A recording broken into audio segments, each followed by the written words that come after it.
G'day,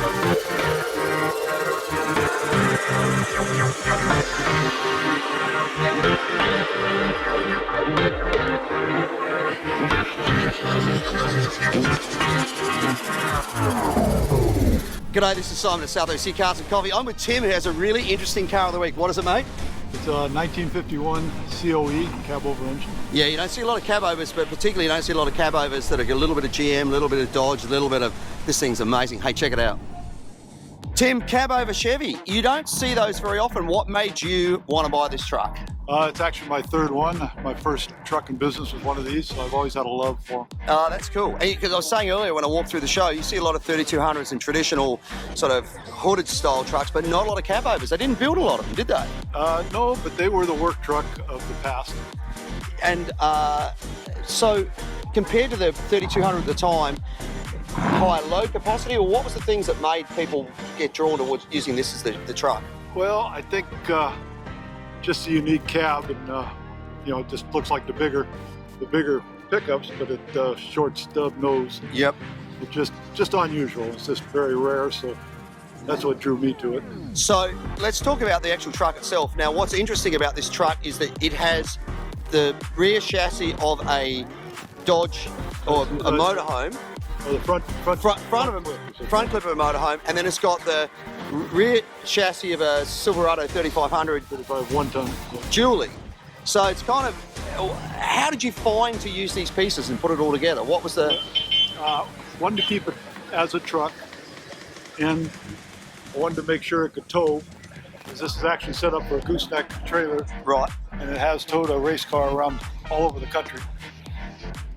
That's interesting, and it's got an LS2 in it, which is interesting that you start off with a Dodge front end chassis and then put an LS2 in it. Explain that to me. The donor truck was a 2013 Silverado 1-ton, had 6,000 miles on it. So we took the engine out of it, which is it's similar to the LS2. It's actually the 6-liter Vortex. Yep. And then it's got the 6-speed automatic transmission, and then the dually rear end. We had to narrow the rear end 14 inches to make sure that it stayed underneath the truck so it doesn't stick out. And super cool, this mural that you've had there. Who did that for you? A guy in Nebraska did that, friend of the fabricators. It looks great when you're coming up on the back of it. You can see what the truck looks like. So how much of it did you do yourself and how much of it did you outsource? The fabricator built the bed, built the frame rails, narrowed the rear end, did all the hard stuff.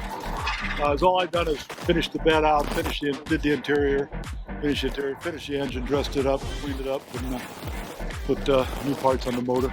So, there's a lot of cool things about it. Notice the door handles have been deleted, which is kind of cool. It's got that dually, a bit hard to see here, we'll have a look in the back, that dually rear end on it. And the steps going up to it. In the back, you've got your fuel tank, but you've also got it tubbed in here as well, so you can put the dually in there. And that beautiful wood bed is there as well. This is actually the trailer ball. Yeah, and there's the trailer ball in the back. Used to fold. Yeah, that's really cool. Hey, let's have a look at the interior as well if we can, because that's had a ton of work too.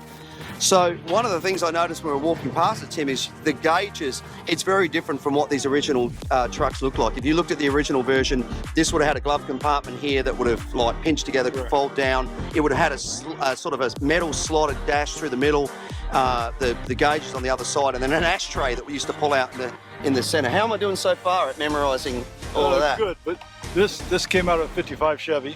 Yeah, right. Of course, it narrowed. These are 39 Chevy taillights. Yep. That's interesting. The rest of it's made. It's got the seats. And a massive center console, because of course sitting underneath all of that is that LS2. Where there's a inspection hole here to check the oil, change the transmission or whatever you got to do. Yeah, now let's look at that down in there, because that gives you an idea. We can open the hood in a minute and have a look, but there's not a lot to see, so there's probably no point. So what do you do when it comes time to change spark plugs and things like that? These seats pop out. There's 3 bolts. Yep. And this console I made into 2 sections. Yep, you can see that. Yep. So this part comes off. There's 1 bolt holds it in, and then this floor comes in. Oh, interesting. So you really get straight into it. So you get right in here and work on it real easy once you get that out. But it's about a half hour to get to the boat. Now, I didn't ask, what transmission are you running in it? It's the 6L90 6-speed. Yeah, right. Okay, automatic. Automatic. 6-speed. Yeah, well, I mean, why would you need a manual and something like that? I mean, it's a pretty looking truck on so many different angles when you come around and just look at the lines on it, and just that cab over look, which is just, it's not something you see a lot of. I love the fact it's a badass addition as well, Tim. Really, really cool. Is it the silver, is it something specific that you picked, or is it based on another car? It's based on another car. It was accurate color. Yeah, right. Interesting. Yeah, it's really nice. It's got a nice depth to it. And slammed, of course, as well. There's nothing looks better than something that's in the weeds. Well, mate, as our Car of the Week winner and worthy winner at that, you get this Maguire's complete kit, which includes the Hot Shine foam, the interior quick detailer, the perfect clarity glass cleaner, ultimate wash and wax hybrid ceramic detailer, and a microfiber. Keep this magnificent 1951 cab over Chevy in the condition it's in. Mate, thank you so much for bringing it out. Congratulations. Thank you. Thank you very much.